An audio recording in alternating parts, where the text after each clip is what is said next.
Depuis la fin du XIXe siècle, les eaux usées des habitants de la région marseillaise sont rejetées à la mer pour des raisons sanitaires.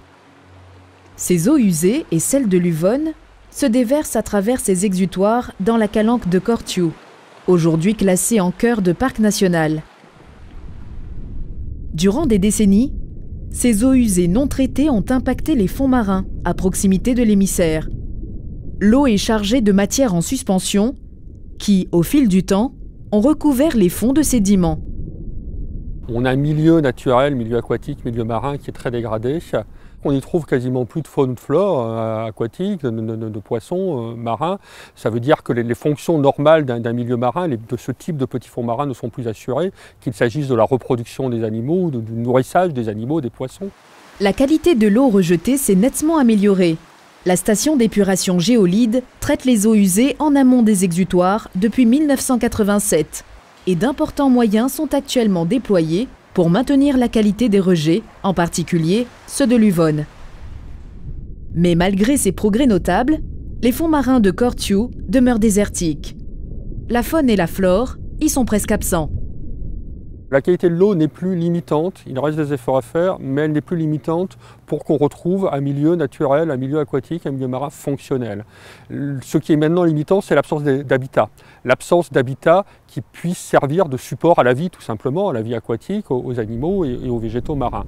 Pour permettre à la vie de revenir sur ce territoire dégradé, un projet innovant et expérimental a été mis en place. Il se nomme Rexcor, pour restauration écologique expérimentale des petits fonds côtiers de Cortiou. Alors, le projet Rexcor, c'est un projet d'1 million d'euros qui consiste à implanter des récifs artificiels d'expérimentation, c'est-à-dire voir comment on peut aider la nature finalement à retrouver un lieu qui a été stérilisé par la main de l'homme, si je puis dire. Afin de répondre aux besoins des différentes espèces sous-marines, 3 types de modules ont été conçus et réalisés. En tout, 36 récifs artificiels seront immergés à Cortiou sur 4 sites pilotes. En fait, on accélère le processus naturel de recolonisation, de recréation d'habitats en fournissant des habitats artificiels pour que la vie se réinstalle beaucoup plus vite. Nos espoirs, clairement, c'est de voir qu'on est capable, grâce à l'intervention humaine, de donner un coup de pouce, de travailler avec les ingénieurs, avec les biologistes, pour pouvoir recréer tout ou partie des fonctions écologiques qui étaient présentes par le passé dans ce site. Les récifs seront immergés à l'automne 2017. Dès lors, une équipe de scientifiques étudiera le retour de la vie sur ces sites durant les prochaines années.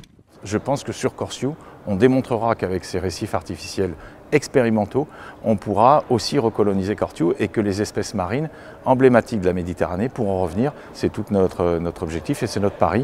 Et je pense que et l'Agence de l'eau, et la Caisse des dépôts et le parc réussiront leur pari.